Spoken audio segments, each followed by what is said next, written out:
Hi everyone, welcome back to another video on the channel. Thank you very much for joining me. It's lovely to have you along for another one. My name is Warren Bennett. We've got Trev down here stealing the limelight as per usual. Hey Trev. This video is all about the first domino, as you can see on the thumbnail of the description, because if we can get this club and our arms and body working correctly in this first kind of third of the backswing, it makes everything so much easier. Because every lesson that I've ever given, everyone wants to be more consistent, but for me, consistency, I'm going to turn that around as compensation. If you've got less compensations, if you get your club in a position that it wants to kind of swing naturally, then you're going to be more consistent. I'm going to show you what this first kind of third quarter of this backswing should look like, give you my thoughts on it, get the front camera set up, and wait for the sun to come out, and we'll see you in a little while. Right, okay, so Trev's happy, he's got his stick down there. So moving away, getting this club and your arms moving away from the ball, the first kind of movement, because first domino, if you can get the domino falling in the correct way, it makes everything else so much easier from there. Vice versa, if you put your club and your arms in a position that's going to have to make some corrections, it's going to be more difficult to be more consistent, that's for certain. So what I would love to see, and there's obviously different categories of golfer here, but generally, away from a grip and the stance, I'd say is you're looking for not a lot to happen. So you're looking for a little bit of belly button twisting. You're not looking for any swaying of the head. So the head stays nice and central. The belly button twists a little bit. So a little bit of weight is starting to go back into our right leg without swaying. So we twist, I call it a coil. We coil and twist into our right leg a little bit. But more importantly, what you're really trying to do is get this structure of your left arm, right arm and club shaft, and obviously club head as well, it's going to be affected by that, pretty much similar. So I would say it's a little bit extreme. So you can see I've twisted and I've kept everything the same. There's been no kind of rolling and independent hand motion. That's obviously very extreme. You can see from the behind view, it's gone right behind me. That's very extreme. But what you don't want to do is you don't want this club arcing behind you too early, especially for the first third. So you can twist, you can keep your head still, but more importantly, you want to try and keep this structure the same. So I'm kind of dragging, so you can do this little exercise. I'm kind of dragging the butt of the club, the top of my hands here, I'm dragging the butt of the club away. As you can see, it's exaggerated and I've increased that angle a little bit. I've kind of done that, but I'm kind of moving my hands whilst my club stays there just for a fraction. So I'd rather you kind of this position than this position. But what you don't want to do is drag and lift, because that's going to put you in a position where there's no width at all. Your wrists are in the wrong position, there's been no setting, no hinging, and now you're going to have to create the power by compensation, probably by top half movement too much.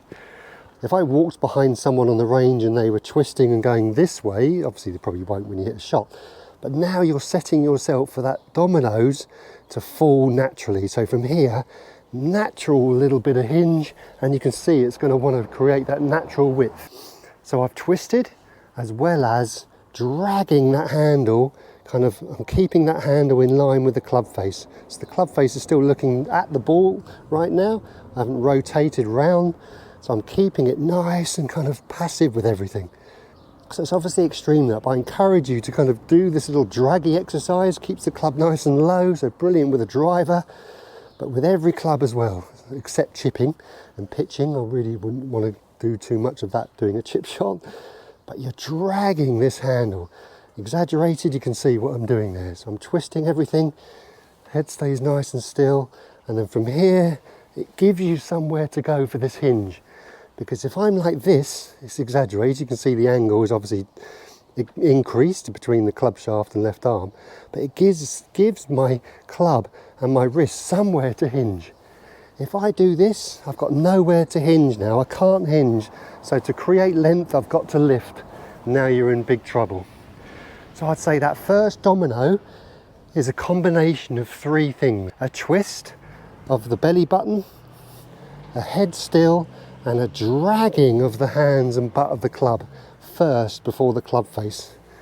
That's exaggerated. You don't really want to do that when you hit a shot. But the feeling on the range and practice swings, I'd go for that, because then you can give you in a position, your hands and arms are working wide. You can see my right arm hasn't broken down yet. Keeping everything natural width. I've already got width built into that first third quarter of the backswing, and then from there all you have to do is let the club hinge, bang, and your hands hinge, I mean.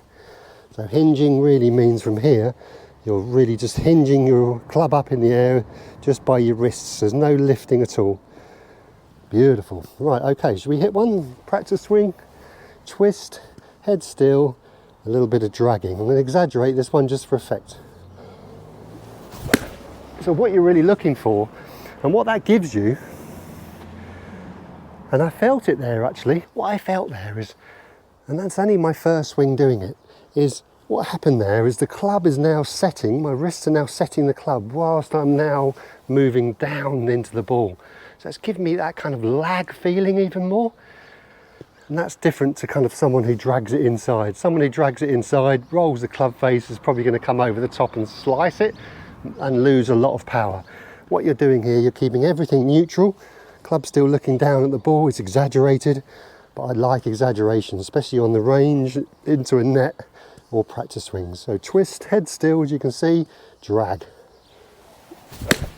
Oh, that was better. The wrists are kind of dropping into the slot a little bit more because they've got now somewhere to go. Now, if you're used to going over the top, that might take a little bit more time than me feeling that. But remember, first domino is so important. And especially out on the golf course, because remember on the golf course, you're not taking swing by numbers on the course. You're kind of wanting to let it all happen, especially if you're kind of nice and light, which you need to be, and you've got nice rhythm, good balance, but you're just setting that club face on its way. So good twist, head still, let's drag that handle. It's exaggerated, but let's go for it. Yeah, like that. But I'd rather you this side of the fence, you can see club face still kind of looking down at the ball. The angle between my arms and the club shaft has kind of got a little bit more acute than someone who kind of rolls it back behind them and you've lost that angle. Now the club's got to try to find its way back to the ball by coming over the top. You'd rather keep the club face out, out, out, and the only way to do that is to drag your hands, drag the handle first before the club face. Now the club's right out in front of me. Okay, that wasn't as good. Let's give that another go. Right, so it's to be great with driving, especially fairway woods as well, because you want to try and sweep it and keeping the club face nice and low whilst doing it. But you're not doing it low by forcibly keeping it low. It happens by your hands just kind of dragging. You can see there. Exaggeration is your hands doing this before the club face moves back. Remember, don't forget the twist, don't forget the head still. That puts a bit of natural weight onto my right side, you can see there. And what that does, that hinge, that later hinge, what that does is give you that natural kind of width. Width meaning gap between my right elbow and my body at the top. Now it's got somewhere to go, you see. But all that happens hopefully because this first domino is moving correctly. Then everything else can fall after that. Okay, let's give it a go. Twist, head still, drag. Twist, head still, drag the handle. Yeah, that felt better. I love feelings like this because, like I've said in many videos before, find the one thing that cures four. Now obviously this isn't one thing, this is kind of a combination of three little feelings here. But if you can get this moving, you'll be so surprised at how much room your arms and club want to fall into the slot. And I love that because you'd rather give the club the best chance it can without thought.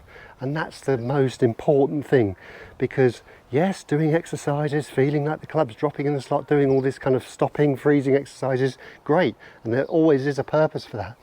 But if you want to take a swing thought out on the golf course, if you're playing this afternoon or tomorrow and you're not sure what to do, these are the sort of feelings that I would really encourage, as well as obviously the balance and flow and rhythm, but you can layer a little bit of mechanics on there as well.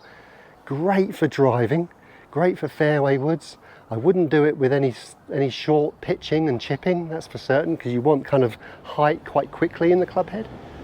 But for any long shots, I would really encourage doing this. Okay everyone, so I really appreciate all your support. I really appreciate you lasting this long looking into the video, and if you've looked at other previous videos, thank you very much as well. It means so much to a little channel like this. I'm on my own, but hopefully the content, not where it is, I'm hitting into a net in a garden, it's the content, it's the understanding. I'm now 30 years as a professional, and I played many of those playing professionally on a tour, either Challenge Tour, European Tour, or then trying to find my way back. And I spent many of those years, a majority of those years, not knowing.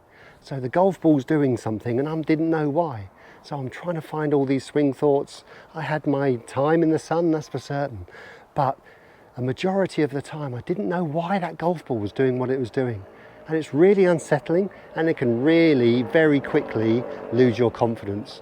Especially if you're in a high pressure situation, you're playing in a tour event. It's the worst place to be when you're feeling like that. And believe me, I tried my hardest to get out of that. And it's only been recently, over the last 10 years, where I've kind of understood and realised that, wow, I was looking in the wrong position, or I was doing the wrong thing, so it was never going to work. So understanding is the key, and understand why the ball does what it does. Why, and then how to fix it. And this is why the channel is here, to hopefully give you that understanding, give you that knowledge. This might kind of resonate with you, and I really hope it does. And if this is a video or a channel that you think that can help you through your little golfing journey at the moment, I'd love you to subscribe and be part of this community. It's growing, it's only small at the moment, but it's growing, and I'd love you to be part of it. Thank you very much everyone for watching. I really appreciate everyone's support, everyone's comments, everyone's positive comments. Even if it's not positive, I welcome everyone's suggestions and comments. So from another sunny video, wow, I can't believe it, I'm getting spoilt now. Actually, I'd love to hear where you are, either where you are in the UK or where you are in the world. I'd love you just to say hi. That'd be great to hear from where you're actually watching. So I know a few of you are from America and Canada and Australia as well, but I'd love to hear where you are in the UK, as well as obviously worldwide. I'd love to hear from you. Okay everyone, so from myself and Trev, who's decided to not make a guest appearance on this one, we bid you farewell. Have a great golfing week, stay healthy on and off the golf course, and we'll see you next time. Cheerio.